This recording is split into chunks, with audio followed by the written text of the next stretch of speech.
রমজান মাসকে কেন্দ্র করে বাংলাদেশ জামাত ইসলামীর কেন্দ্র থেকে একটা সার্কুলার হয় এবং একটু আগে আমাদের যিনি প্রধান অতিথি ছিলেন তিনি কথা বলেছেন, আপনারা জানেন।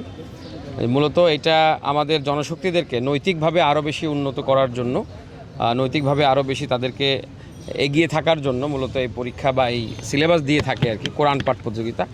আসলে আমরা একজন মুসলিম হিসাবে কোরআনকে অবমাননা করার তো কোনো সুযোগ নেই, বরং কোরআনকে মেনেই আমরা আমাদের জীবনকে পরিচালনা করতে চাই এবং কোরআনই হলো মূল গাইডেন্স, তাই না? এবং বলা হয়েছে যে ইকরা, তোমরা পড়ো, এবং এই পড়ার ব্যাপারে অনেকগুলি কথা আছে। আমরা মনে করি যে কোরআনের জ্ঞান যদি কারোর মধ্যে থাকে, সমসাময়িক শিক্ষার চাইতেও যদি কোরআনের জ্ঞান থাকে, তাহলে সে পরকালীন যেই নাজাতের ব্যাপারে বলা হয়েছে কোরআনে এবং আখেরাতে যে কল্যাণের কথা বলা হয়েছে, সেটি কোরআনের মাধ্যমেই মূলত আমরা সেখানে যেতে পারবো বা সেটা অ্যাচিভ করতে পারবো। তো সেই ধারাবাহিকতায় বাংলাদেশ জামাত ইসলামী উত্তরা পূর্ব থানার উদ্যোগে আমরা এই সিলেবাসের উপর ভিত্তি করে, নর্মালি তো আমরা কোরআন পড়ি রমজান মাসে, নর্মালি কোরআন পড়া হয়, অর্থসহ পড়া হয়। তো আমরা এবার এটা ব্যতিক্রমী একটা আয়োজন করেছি। এখানে আমরা চেয়েছি যে আমাদের থানার যত জনশক্তি আছে, রুকন কর্মী, সুধী শুভাঙ্কী, সকল ভাই এবং বোনেরা এখানে অংশগ্রহণ করুক। এবং আপনারা জানেন যে রোজার শুরু থেকে এটা রেজিস্ট্রেশনের ব্যবস্থা করেছিলাম আমরা। তো এখানে প্রায় 600 প্লাস ভাই এবং বোনেরা রেজিস্ট্রেশন করেছে, তার একটি অংশ আজকে পরীক্ষা দিয়েছে এবং এটি ধারাবাহিকভাবে চলতে থাকবে আর কি। আমাদের এই 600 ভাই বোনই ইনশাল্লাহ পরীক্ষা অংশগ্রহণ করবেন এবং এটা এই বছরে শুরু হলো, আমরা শুরু করলাম। এটা আগামী যতদিন পর্যন্ত চলে আর কি, আল্লাহ আমাদেরকে যতদিন মধ্যে বাঁচিয়ে রাখেন ইনশাল্লাহ, এই থানার যতদিন পর্যন্ত হায়াত আল্লাহ তাআলা রেখেছেন ততদিন পর্যন্ত পরীক্ষা চলমান থাকবে এবং এটি আস্তে আস্তে করে সিলেবাস সেম থাকবে, বাট জনশক্তি বা অংশগ্রহণকারী আস্তে আস্তে বাড়তেই থাকবে ইনশাল্লাহ। এবং আমরা মনে করি যে একজন মুসলিম হিসেবে কোরআনের পথ অবলম্বন করা উচিত, কোরআনকে অনুসরণ করা উচিত, তাহলে আমাদের জীবনটা আরও সুন্দর হবে। আমাদের সমাজে অনেক যোগ্য মানুষ আছে, কিন্তু শুধুমাত্র নৈতিকভাবে অবক্ষয় হওয়ার কারণে তারা তাদের জায়গা থেকে অনেক বেশি কিছু দেশকে দিতে পারছে না।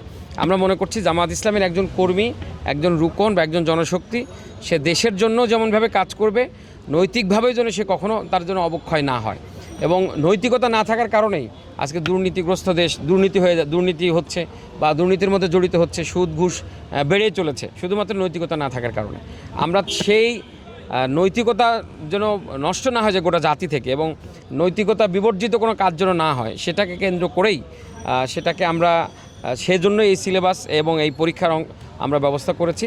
এবং আমরা আশা করছি, দেশ ও জাতির কাছে আমরা দোয়া চাচ্ছি এবং উত্তরাবাসীকে আহ্বান করছি, আপনারা এত সুন্দর আয়োজনকে আরও বেশি সাফল্যমণ্ডিত করবেন এবং নেক্সট যে পরীক্ষা আমাদের হবে সেখানে যেন সর্বোচ্চ সংখ্যক উপস্থিতি আমরা পাই, সেই আশাবাদ ব্যক্ত করছি।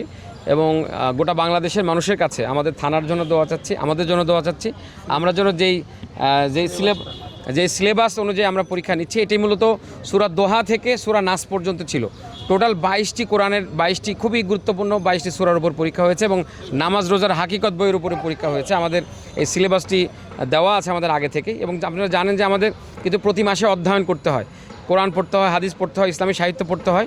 সেটা তো আমরা পড়ার মতো পড়ি, কিন্তু যদি গবেষণা ধর্মে পড়ি তাহলে অন্ততপক্ষে কিছু শিখতে পারলাম। এবং আমরা অনেকের সাথে কথা বলেছি, তারা পড়াশোনা করে এসেছেন এবং ভালো পরীক্ষা দিয়েছেন। আশা করছি ভালো ফলাফল হবে এবং এই পরীক্ষা যারা অংশগ্রহণ করেছে তাদের জন্য, যারা মোটামুটি রেজাল্ট ভালো করবে, আমরা প্রথম পুরস্কার হিসাবে 5,000 টাকা, নগদ 5,000 টাকা আমরা রেখেছি। এভাবে করে আমরা 10টা পুরস্কার দিচ্ছি প্রত্যেক গ্রুপে। 3টি গ্রুপ এখানে ছিল, ক খ গ গ্রুপ ছিল আর কি। প্রত্যেক গ্রুপ থেকে আমরা 10 জন করে পুরস্কার দেবো ইনশাআল্লাহ। তো সবাইকে ধন্যবাদ, আমাদের কাছে আপনারা এসেছেন, আমাদের এই প্রোগ্রামটাকে সাফল্যমণ্ডিত করেছেন। সাংবাদিক বন্ধুদেরকে অনেক ধন্যবাদ জানাচ্ছি এবং দেশবাসীকেও অনেক ধন্যবাদ জানাচ্ছি। সবার কাছে দোয়া চেয়ে আমার কথা এখানে শেষ করছি।